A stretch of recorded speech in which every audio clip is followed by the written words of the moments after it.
So this is a little Christmas present I got. This is a Maytag washing machine engine.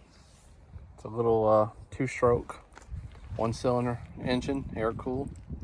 Somebody just put a little stack on this and put it on a little cart, but this would have been mounted underneath a washing machine at one point. And from I haven't done a lot of research on them, but I think they usually put them on there sometime between the mid-20s and late 30s. They would have had a gas motor option. And this is the little fuel tank right here at the bottom, and it's a hit and miss style engine. This is the carburetor. It doesn't really have like a governor or anything like that. It's governed by the ignition. And it's basically this little choke. And it's a kickstart. And it's pretty cool. But as you can see, it's pretty simple. To kill it, you would just ground this out right here. I think originally this here would have went out to the front where you pulled that and ground the spark plug out. And that's all there is to it. It's amazing how times have changed when this here used to run a washing machine in your house. So I've got the little mixer taken off the Maytag engine here. It seems to be running a little bit rich, and I'm going to see if this here needs a little bit cleaned up and see what happens.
So I've got my little Maytag pulled apart. It did run, but it was pretty hard to start, and then it got to a point I really couldn't start it at all. It had some some trash in the fuel tank. Here's the little fuel tank for it. The motor just sits on top of it, and as you can imagine, it's just an old cast iron tank, and it this thing is approaching 100 years old or so, and so it has some trash in it. And when I took it apart, I was like, well, I'm just gonna go ahead and clean it up. I'm not doing like a restore job or anything on this, but I'm gonna clean the carburetor out, and I degreased it and all and cleaned it up. I think I'm gonna paint it back the original green, and that's probably about as far as I'm gonna go with it. I'm not gonna like restore every little small piece of it if I don't have to, but I do wanna, while I got it apart, try to make it look a little bit better and preserve it for a little bit longer. The engine taped up here and kind of pulled apart a little bit. I'm gonna throw a little coat of paint on it while I got it apart to fix the carburetor and stuff and clean the fuel tank. And I mean, this is definitely no restore job or anything. It's just trying to make it look a little bit better and preserve it for a little bit longer. Well, I got them taped off.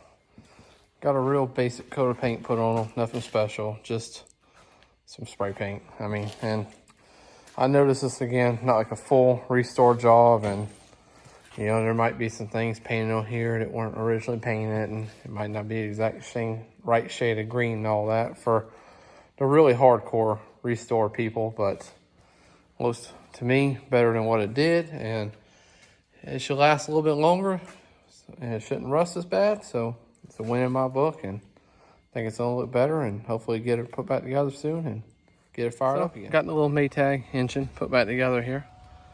Like I said, it's not a perfect job, but it looks better than it did, and got everything cleaned up and seems to run a little bit better here. Like I say again, this is a Kickstart motor. It would normally have a kill switch right on the spark plug. I have to put that back on, but this is basically just a little throttle to turn the fuel mixture on or off. And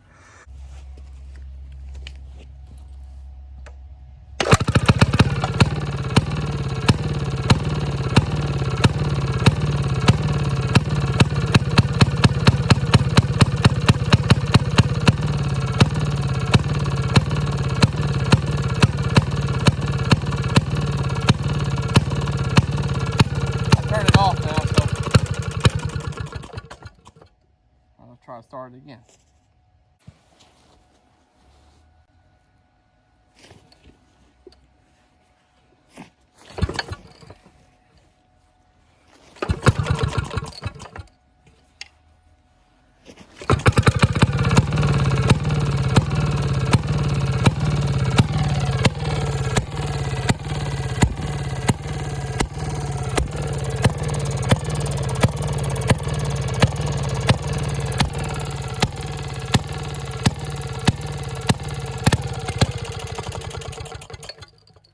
Yep, I think it runs a little bit better.